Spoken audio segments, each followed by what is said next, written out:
Ojos del lobo. Dicen que en Sylph, un pueblo de la Sierra Francesa, hubo una manada de lobos asesinos que no solo mataban para adquirir alimentos, sino también por gozo y propio placer.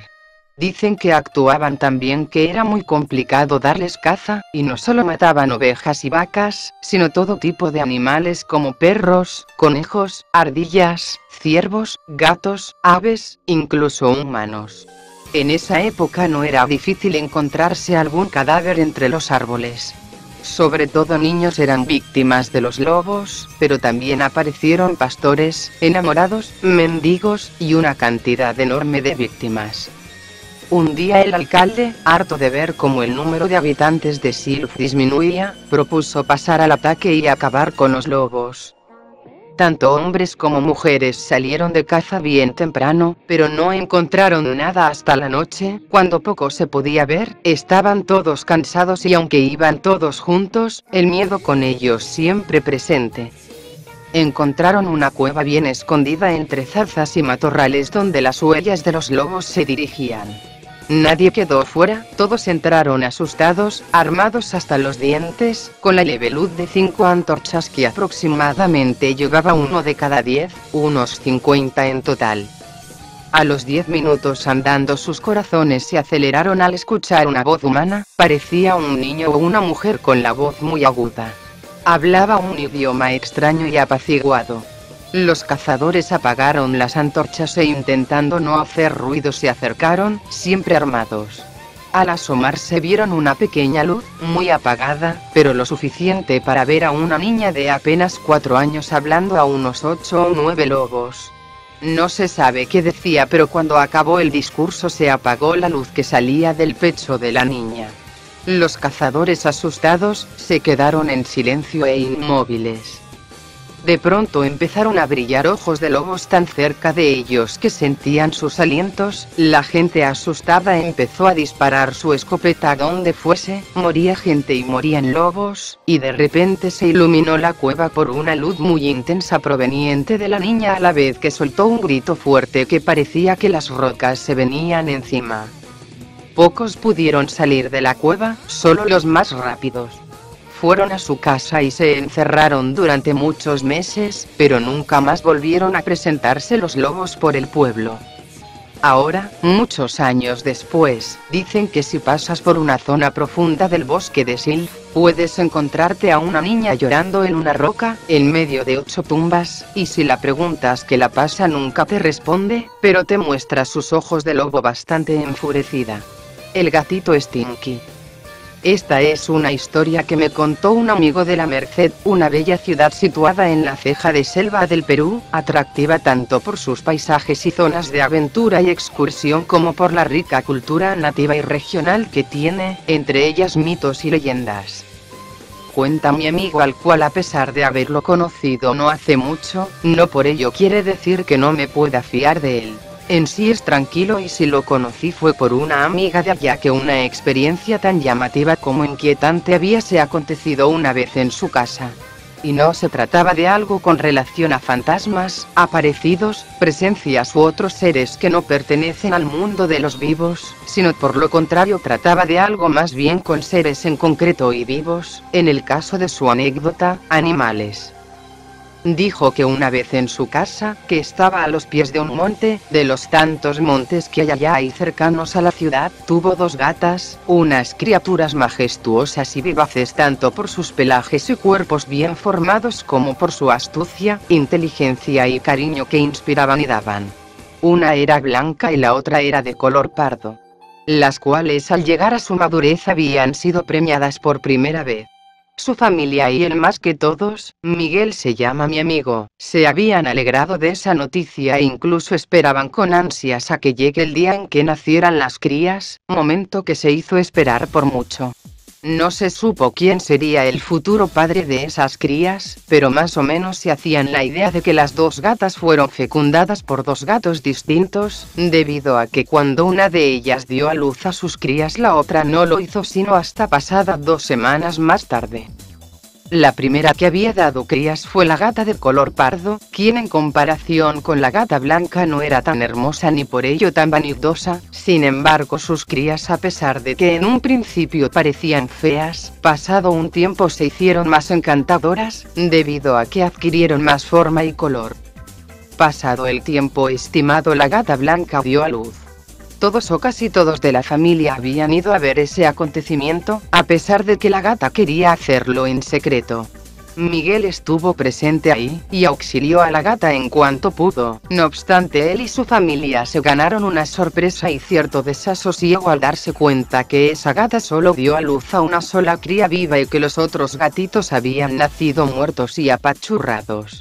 Y eso no es todo, porque no podían considerar que la supervivencia de ese gatito haya sido un milagro, debido a que no nació sanito sino más bien muy defectuoso y hasta cierto punto deforme.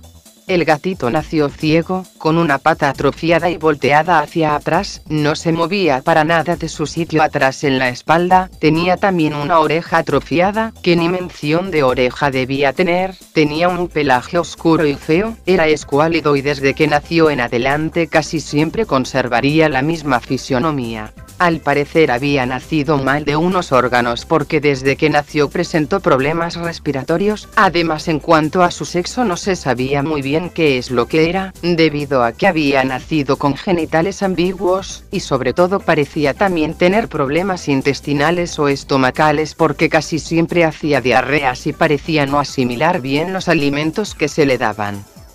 Ese gatito desde un primer momento asustó a la familia, mas a Miguel no. Él por otra parte se compadeció de esa criatura y desde entonces se encargó de cuidarla y alimentarla. La gata por su lado, al darse cuenta de la cosa fétida que había parido, poco tiempo después del nacimiento dejó a su cría sin cuidados y a su suerte, como si no le importara la vida de su propia prole. Menos mal en esa casa estaba presente Miguel, quien no descuidó para nada al gatito. Él mismo solía darle un tazoncito con leche y algo de pedacitos de pan remojados en esa leche, para que así el gatito se alimentara y no se muriera de hambre, razón con la que la familia suponía se iba a morir. Incluso él mismo guiaba con sus manos la cabecita del gatito desafortunado a donde debía consumir sus alimentos. Estuvo en ese plan cuidando y alimentando al gatito hasta que poco a poco lo vio crecer y en cierta forma tomar algo de cuerpo.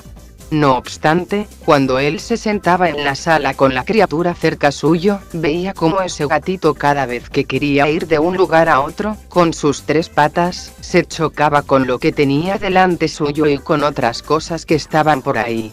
Esos ojos defectuosos del gatito y sus diminutos bigotes no le permitían situarse bien en el espacio ni saber de las cosas que estaban en su entorno, y varias veces por eso ese animalito se paraba chocando y golpeando con todo lo que se le cruzaba, algunas veces dañándose seriamente. Y eso no es todo porque si no se golpeaba él mismo su mamá solía hacerlo. Desde poco de haber nacido, esa criatura, su mamá además de no cuidarla la maltrataba y si no hubiera sido por Miguel, quien al darse cuenta de lo que hacía le daba una reprimenda y castigo a la gata desnaturalizada, seguro hasta lo hubiese matado. Sin embargo, la gata con el tiempo parecía ir entendiendo y poco a poco dejó al gatito en paz. No obstante, al ver que su amo prestaba más atención al gatito deforme que a ella, fue cultivando un espíritu de recelo, odio y revancha. Una vez en la que Miguel estaba durmiendo, solo en su cuarto como era de costumbre, a medianoche siente que algo peludo se desliza junto a él, en su cama. Él tenía la costumbre algunas veces de dormir con sus gatos y en particular con la gata blanca, quien pese a haberse comportado mal, al despreocuparse de su cría y dejarla a su suerte, solía ir algunas veces a echarse junto a su amo, como tenía por hábito, como si nada de lo suscitado hace poco hubiera tenido relevancia para ella, porque de haber sido una madre amorosa y ejemplar hubiese estado cuidando de su cría y pasando las noches con ella. Miguel, al darse cuenta semi-inconscientemente de ello, decidió seguir durmiendo. Incluso algunas veces la gata se amanecía ahí al lado de su dueño, tras haber dormido profunda y despreocupadamente. Sin embargo, esa noche sería muy diferente.